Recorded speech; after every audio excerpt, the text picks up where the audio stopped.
who've attended the meeting, the states, the finance ministers, and supported it. Otherwise, it wouldn't have come to see the light of the day.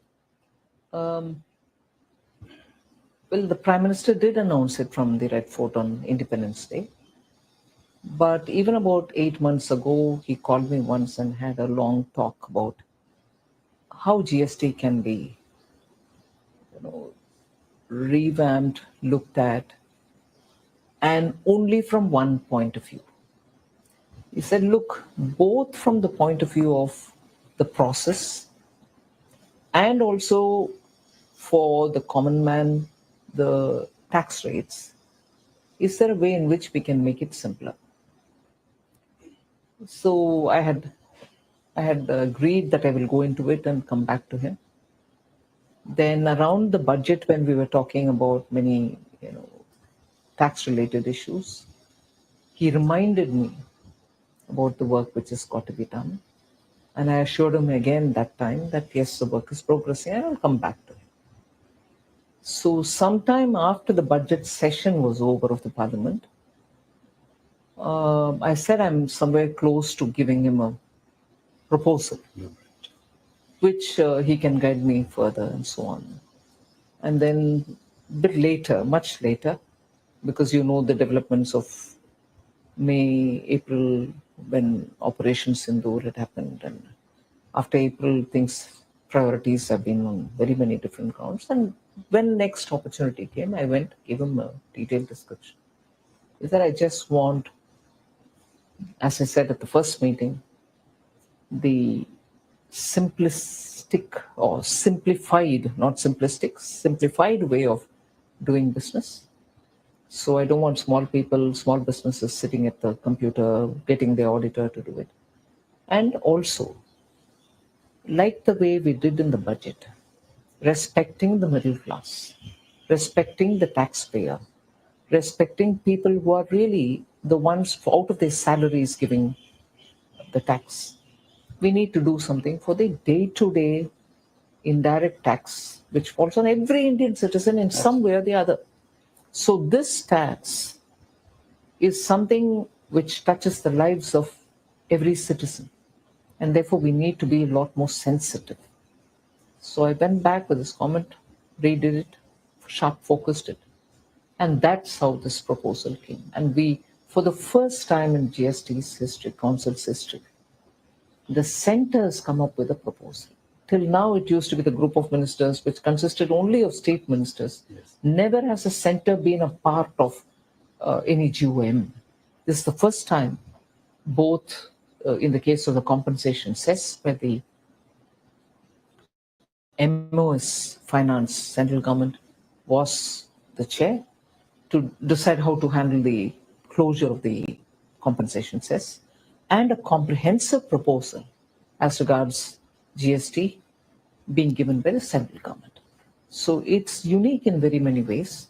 Every rule of the House, of the Council, had to be looked at afresh, yes, even to put the proposal. Yes. So I'm glad it went through the whole grind, didn't ignore any rule or expectation or the law of the GST, and has gone through. And taking everyone along unanimously. That's right. At the heart of this is obviously, the common man. In fact, Money Control had put out a tweet saying that how it also impacts, it is the health of every citizen in India, to which the Prime Minister, in fact, said that it is also to do with Swasth Bharat. Yes. So what was the driving motivation, behind this bill? See, I had to do a dredging kind of an exercise. Yes. Where every item which comes under the GST, goods or services, had to be looked at, not just by their codes, not just by their names, but to regroup them from the point of view of daily use items, that which is consumed by citizens, middle class, the poor, but in particular. And then you looked at those which are going to hit the farmers, those which are going to hit the middle class, and so on. Because eventually, daily use items or items which are necessary for this transition of India from a emerging, developing economy to a Vikasit Bharat Yes. cannot be on the back of, just the approach of we need more development, bridges, roads, some contracts for works and so on, but also that the aspirations of the growing families will have to be met. So we had to regroup them in such a way, okay, this is essential for, let's say, the families, poor middle class families. Of course, the rich will come in. So what do we do as a treatment for it? But even as we were talking about this, we are talking about the classification of goods and services. I, without any hesitation, will bring that example of the popcorn. Why am I saying hesitation? Because I was pilloried on it. Yes, absolutely. But that tells you the problem of classification, where we brought in a system, no doubt, which was an improvement of over the pre-GST era, where every state defined its own and had its own rate and so on. So GST in 2017 was an improvement over what was earlier. But it still required some more simplification, and that's why this exercise. And in the case of the popcorn, it led to a lot of uh, litigation, courts coming up with different kind of voices, and states losing revenue because of the classification being different. People chose to have the higher taxed sugary chocolatey popcorn shown in as a salted popcorn because that has only very little tax on it. So this arbitrage, because of classification, had to be overcome. So even as I'm grouping for families, their day-to-day items, this thought of what the classification is causing as a problem also had to be addressed. Like that, I think it was one of the, for me, it was a fascinating exercise. It was rigorous. It took a lot of my time and time which would have gone in for something else. But I think this was absolutely rewarding an exercise because you brought in that temperament, which is so important, that citizen looks at these things in one particular way. Revenue is not the consideration. So that helped us. So now that you've done two monumental things, you've put more money into the hands of the consumer. You brought down for the middle classes the income tax cut, and now rationalization of GST. So will it now finally sort of move the needle on consumption? 100%.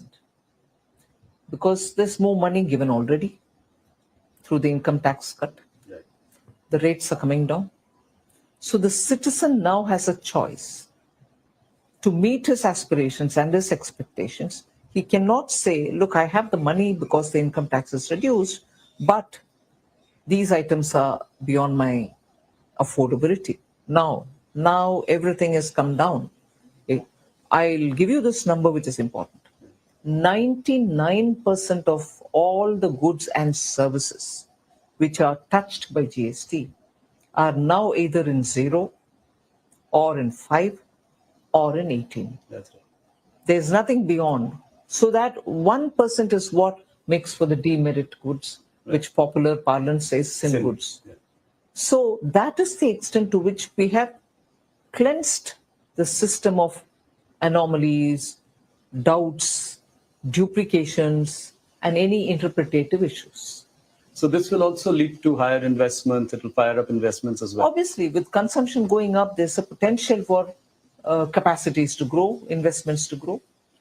Now the combined tax revenue impact of this, earlier your income tax cuts, and this is about 1.2 lakh crore. Do you think that there will be a certain revenue buoyancy as well in the coming years to make up for this? And every economic theory that one studies says that. Yeah, have you seen that in the past? At least the moment the income tax reduction happened, you heard people very clearly coming out and says, I've met up with a lot of individuals coming from different strata of the society saying, I'll have more money to send my son to this particular college. My daughter is already doing engineering. I'll be able to fund her for her higher studies and things like that. And from ordinary citizens who are leading their lives either working in a small store or driving a car, taxi, and so on. So it has an immediate psychological effect that I can do this, which was beyond my affordability. And therefore, I think there will be a buoyancy in terms of revenue. Any impact on capital spending or fiscal deficit? I wouldn't think. At this moment, I can say with confidence, capital expenditure of the government will not come down. It will be completed as is stated in the budgetary planning time, the budget estimate time, and so with the fiscal deficit. And this is the last point of my gliding path. Right. I will adhere to it. Will petroleum products and alcohol continue to be outside the ambit of GST? Yes, the current proposal doesn't include it. Right. The states will have and to. You don't see that happening in the near future? Not in the immediate future. Okay. Let's move, to a few broader economic questions as well. With GST rationalization, inflation is likely to come down quite naturally. Does it make a case for further repo rate cuts in the future? I know it's not your, but generally, directionally speaking. Not my domain. We'll have to see how the RBI assesses for itself. September 22nd is a tight deadline. Are you confident you'll be able to roll this? Is the back end ready? Yes, the back end was mentally prepared, and many structural things have already started getting corrected, reset, and so on. It is with the agreement of these GSTN related technology managing team related issues that we have had a discussion with them. And they have clearly given me the confidence that, yes, they will be rolling it out on September 22nd. So Rahul Gandhi, who earlier called it Gabbar Singh tax, now has been talking about one nation, one tax. On the other hand, former Finance Minister P. Chidambaram, he said that, it is 8 years too late. How do you react to all of this? Well, being in the opposition, I think they have to say something. When the popular response has been so overwhelming, for an opposition to try to take some credit out of it, but yet with a hesitation that the credit should not be completely given to the government is quite understandable. But I would want them to ponder that neither could they bring it in because they couldn't win the confidence of the states, nor could they truly and literally understand how the mechanism works. After all, the GST Council has members from Congress party. Yes. Finance ministers from Congress ruled states are there. But I have a feeling the Congress High Command, as they call it, doesn't do its homework to understand the way in which this wonderful organization works, the GST Council. And therefore, at one point in time, they call it Gabbar Singh tax, another point in time saying, oh, this is fine, but it should have come earlier. These are clearly statements coming from people who have not really spent time to understand how post-independence, that one institution which has been created, a constitutional body, if I'm right, this is the only one which has been created post-independence, yes, is spent 8 years, but has delivered so much in terms of revenue, in terms of uniting this country, in terms of making ease of doing business a reality, and is now coming up quickly in succession within 8 years with the second generation reforms. To understand it and then to comment would help the government, not stray comments which doesn't get into the details. Nirmala ji, this has been widely hailed as one of the dramatic reforms of this government. Obviously, a dil mange more. So what next? PM has set up 2 official level committees on next gen reforms. 2 group of ministers have also been formed, headed by Amit Shah and Rajnath ji. What can we expect in the coming months? What is the idea going forward? How do you look at reforms in the bigger picture? Quite a lot of work was done about the next set of reforms which we need to undertake, even prior to 24 Lok Sabha elections. And then some departments moved, like ours moved faster. There are other departments which are moving faster as well, whether it is looking at the environment-related issues, sustainability-related issues, opening up for private sector, sectors which have been the domain and the privy of the government. These are things where lots of action is happening. Various departments are moving. The science and technology is moving very fast. IT is moving very fast. IT as in semiconductors and other things. So that big area of reform, if you ask me, in which these two committees will look at, and also the committee which is headed by former Cabinet Secretary Rajiv Gauba, Right. I expect reforms which will have to now trickle down rather than remaining as a domain of only the union government. The state governments are somewhat also moving towards reforming on very many scales. But the third layer of India's democracy, the urban local bodies and the panchayats, is where the next forceful action has to move. Otherwise, the speed with which we want to move India and the aspirations to be met in India for people to live in a society, live in a country which is fairly developed, and our citizens get their aspirations met. I think we have to take the reform agenda just not to the states, but also to the third layer. As I move to discussing the GDP numbers for quarter one, just before that, another last question on GST, which is how will you ensure that you pass on the benefit to the consumers? We've seen anti-profiteering in the past. So how do you plan to tackle this? Is there a way in which the government is looking at it? How do you ensure? At the moment, there isn't any particular mechanism that I can say I have, but I certainly am seized of the question. Also coming from many citizens themselves who are saying, it's great that you've done this. It's great that you're bringing in this kind of a drastic cut in taxes, but how will you ensure that we'll benefit from it?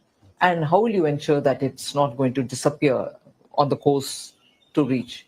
We'll have to keep talking with industry. We'll have to nudge them. We'll have to. I'm glad in the case of the insurance sector, the public sector insurance companies have come forward to openly say that they will indeed pass the rate cuts to the citizens, those who are taking the insurance for themselves. So I'm sure the private sector would also do it in insurance, and so with other things. You're expecting them to announce that they will pass on the benefit. Many of them are doing it. Couple of them have, some of them have announced. So Q1 GDP numbers are heartening, 7.8%. At a time when President Trump said that India is a dead economy. How do you react to something like that? I may not be able to comment on, let's say, foreign head of the state commenting on it. But in India, one line which I keep repeating several times, probably even once when I met you once earlier when we chatted like this, it is the cynics within India who worry me. It is the naysayers within India who worry me. Assume somebody had said it, a head of state has said it. Building India together, and all of us together building India, are we going to carry those tales or stories or observations which somebody else says and then repeat that here, so and so has said this, India's a dead economy, we knew it, this is happening, that's happening. India requires its citizens to be respected. They are toiling and struggling and working to build their families and their economies, their own personal family wealth and whatever. At this time when we are trying to create more opportunities, do we need the naysayers to even borrow such observations, be it as it may that it is coming from a head of state? Do we need our own people to use these expressions? It is undermining not the government, you're undermining our citizens' efforts.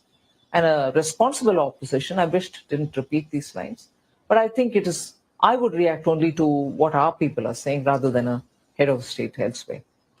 No, five quarter high number. I think it gives us a lot of confidence in the Indian economy. And also inflation coming down. Yes. Drastically coming down. Yes. But it brings us to a related point, which is on the point of tariffs. Now that tariffs with the US are at 50%, what is the likely impact on the GDP going forward? There are various estimates by various sort of consultancies, from 10 basis points all the way to 100 basis points, some have predicted. Where do you see the impact really of this? But with the reform like this, many of that should be offset. Yes. So it is never a situation of one fixated point. It's a dynamic situation where you're moving from one to another with newer players coming in, newer factors coming into play in this scheme of things. This one, you have the GST reforms, which is going to make people understand that they can fetch more things with the same amount of money with which they bought some amount earlier. So it is very clear that industries have been speaking about the tariff and its impact. The government has designed something for itself.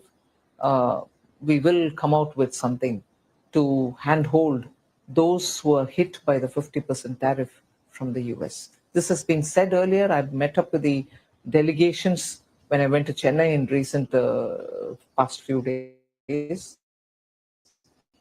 I have said this there and I will repeat it. Government is working. So will they be allowed to sell in India, or how do you plan to alleviate their concerns? No, there is a package which consists of very many different ways in which we want to help them.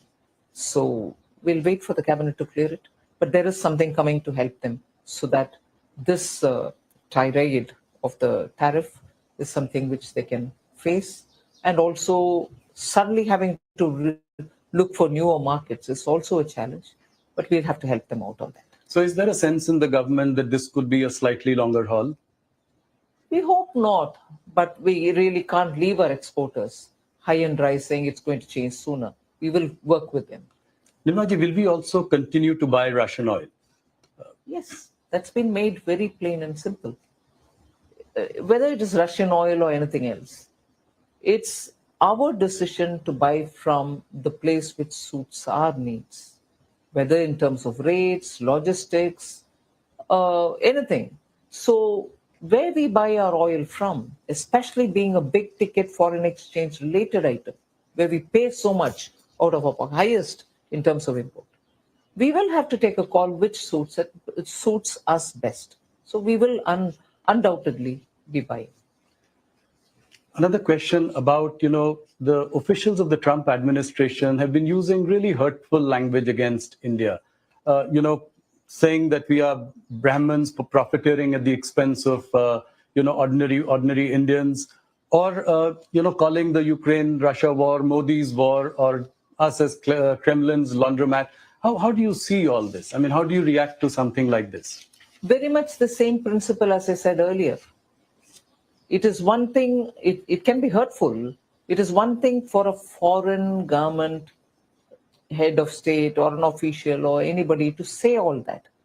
And the global diplomatic world is astonished that that kind of an expression is being used against India. And that will have people in the diplomatic arena to respond or to deal with. But what hurts me more is when those very expressions are being justified in India. Oh, don't you all know? Don't you? I mean, dirty, unwashed Indians, you don't understand what this expression means. This is how, this is explained. Who wants these explanations from Indians? Who actually wants us to know better? And who are these people explaining to us, this expression is used in this context? Yes. I'm outraged by that. I don't want explanations to justify that. Whether I'm going to have to deal with them, stand up and challenge them or retort is a different story. Right. But Indians quoting those words and telling us, oh, you dirty Indians, you don't know this colonial justification of the language that is being used against Indians, against such countries which have come out of its colony and from its empire and stood up to build its own country with its own self-confidence. And even now when we are talking about Atmanirbhar, it's not just in terms of producing everything in your country. It's also about being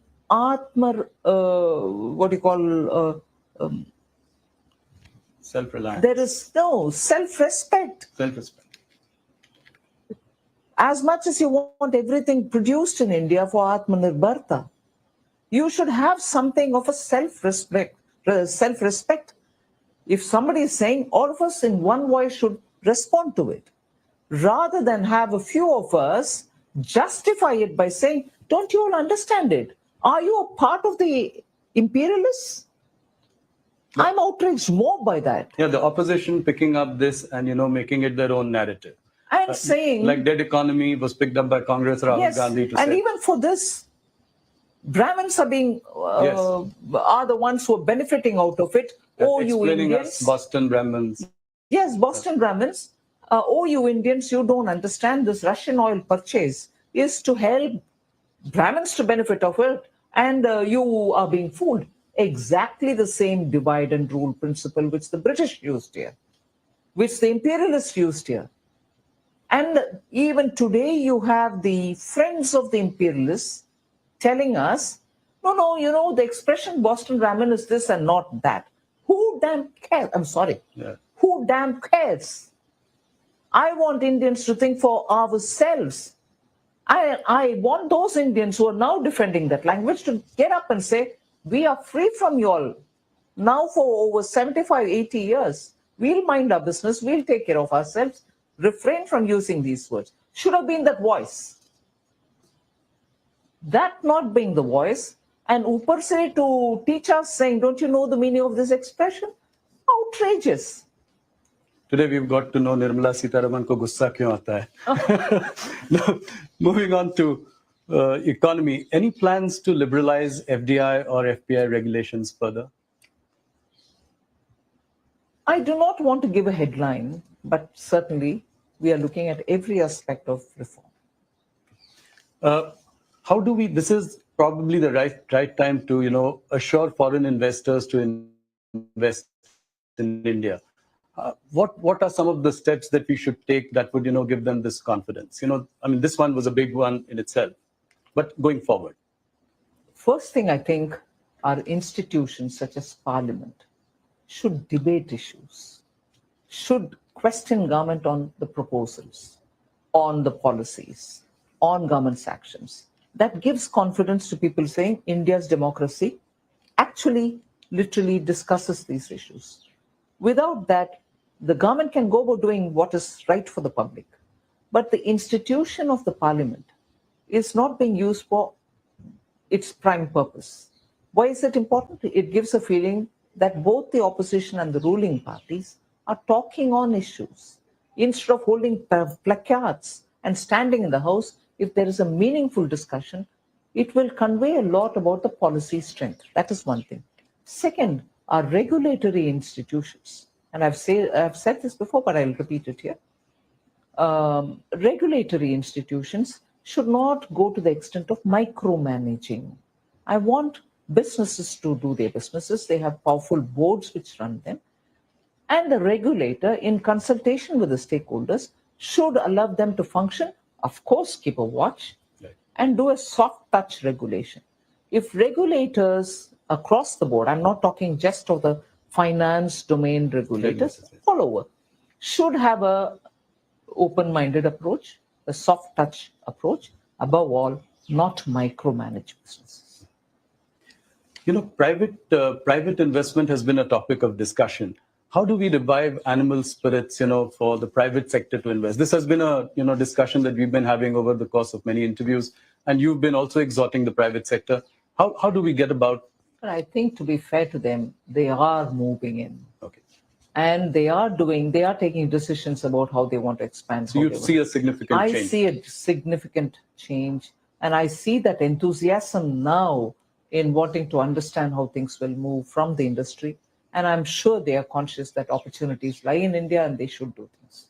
How would you react to S&P's, India's sovereign rating by S&P, which has gone up?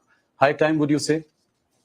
Yes, and it is, I think, as a result of a lot of work done by the Department of Economic Affairs, the Chief Economic Advisor.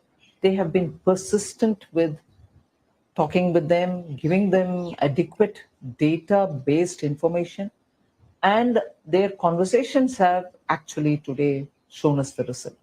And I'm glad that they're doing it. They should continue doing it with other agencies also, because with our growth being with what it is, with our fiscal, macroeconomic fundamentals being what they are, with our inflation being under control, with our foreign exchange growing, with our stock market being so buoyant, it is difficult to understand how parameters of similar and comparable nature elsewhere attract a much better rating, whereas ours don't.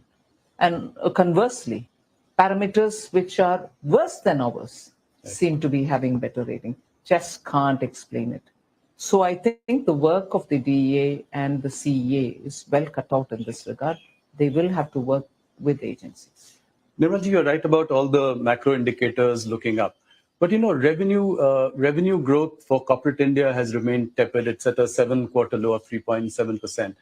How do you explain that? GDP on one hand growing at 7.8%. What really accounts for this? I think it's also a question of how they're deploying their resources and how they're earning out of it. Businesses will also have to look at the way in which their risk-taking capacities can increase, and that's what is going to be the prime mover in terms of revenues for businesses.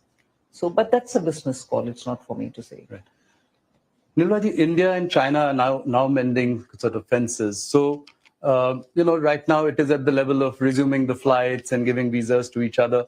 But what could be the next steps? How could we make the Chinese markets more accessible to Indian companies?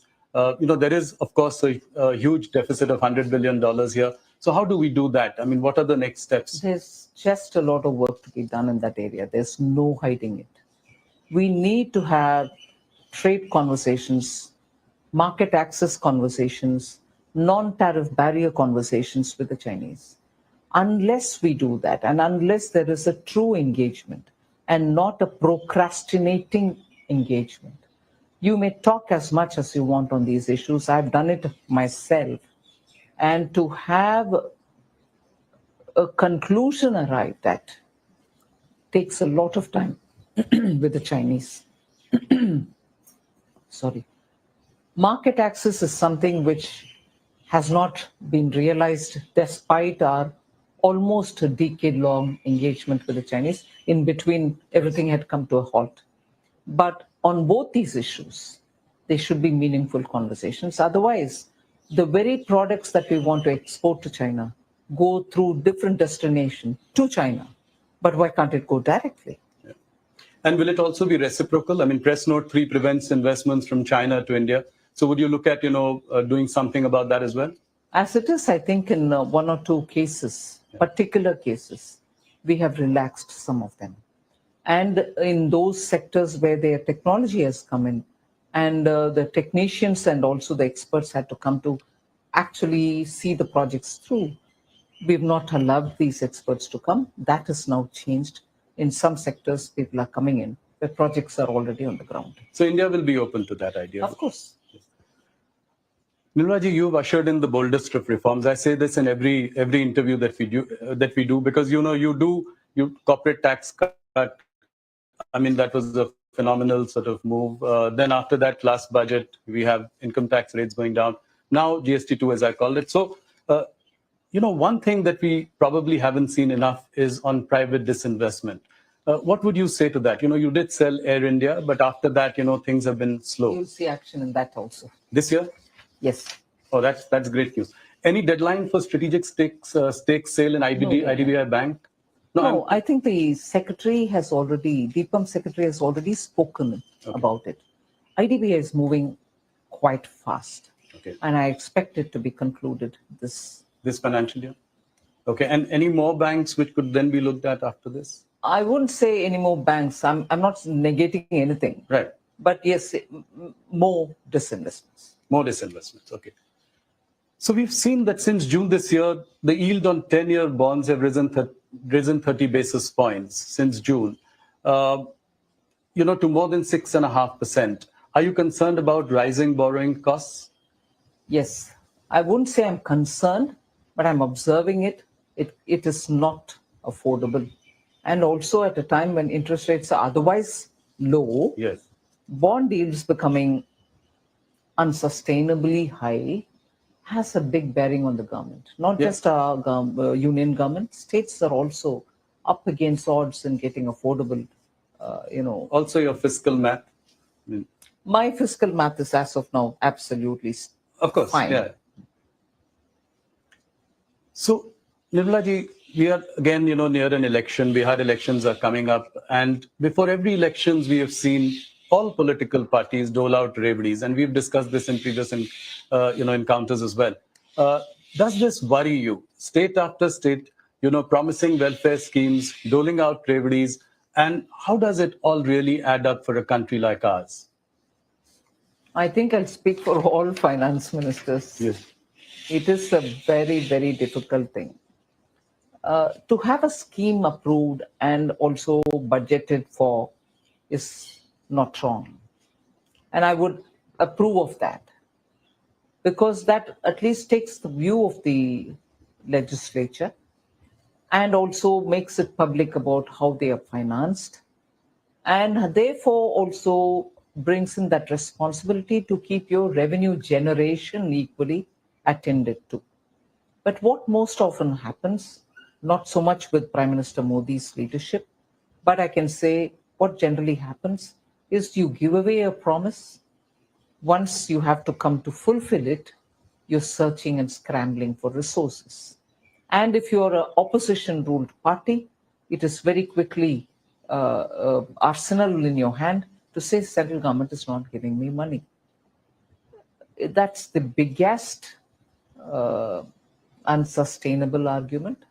I'm more tempted to say bogus argument, because you give a promise, you win the election, you come to power, and then after that you're not able to fund it. Yeah, Why it's would you happened want to? in a lot of cases. Yes, why would you want to throw the blame at somebody else, particularly the union government? Yes. So these kind of sort of recklessness in dealing with public finance has got to be discouraged. There's no doubt on it. Nirmalaji, India holds about $227 billion of US Treasury securities. It also holds a lot of gold in its reserves. Should we diversify away from US Treasuries for reserves? To some extent, I think the Reserve Bank of India has already started doing it. Uh, I wouldn't want to divulge more by saying how are they doing it. But I think Reserve Bank has taken a very considered decision, and they've also done by purchasing gold. So I think the bank is competent and they're taking a fine call on it.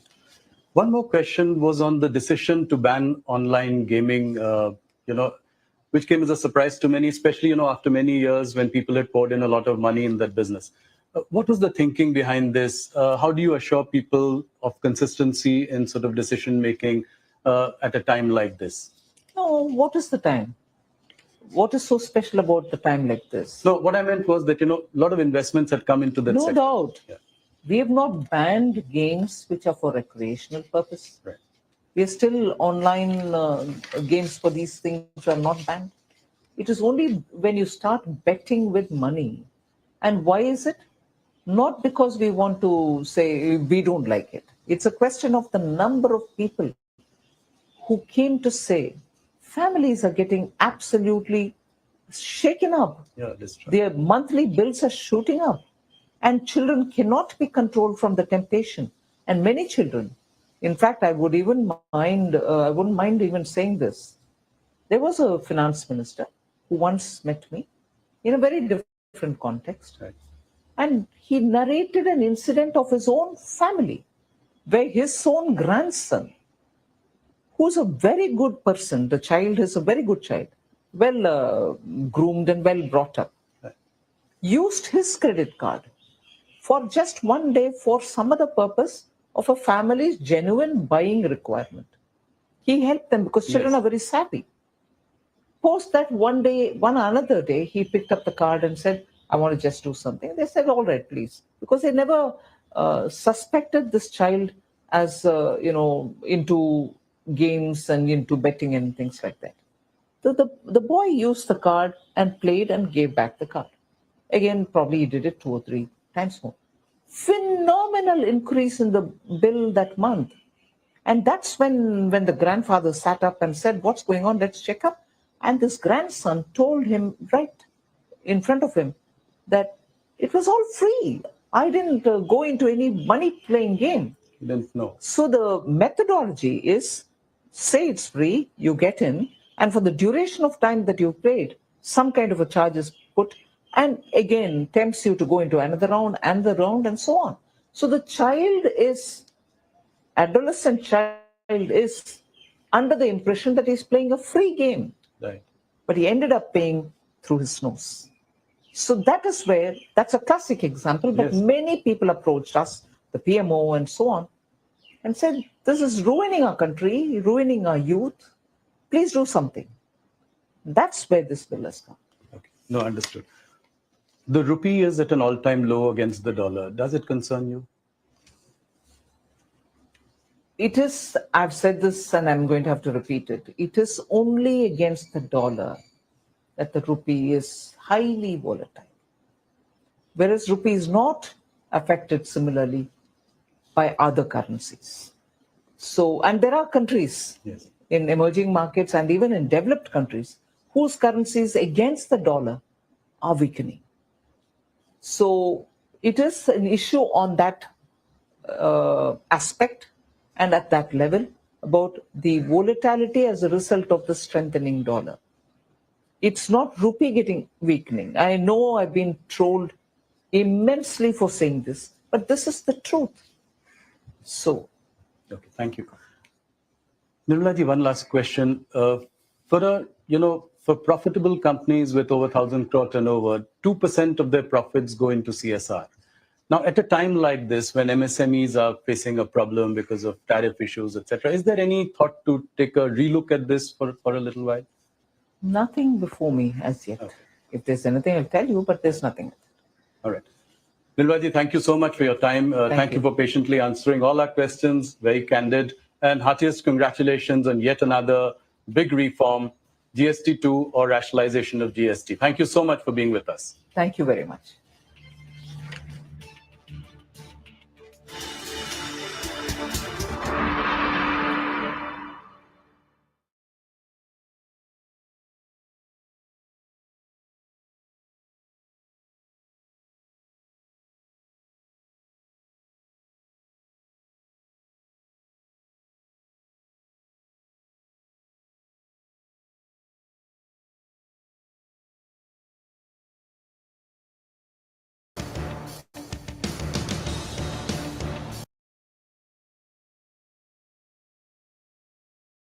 Let me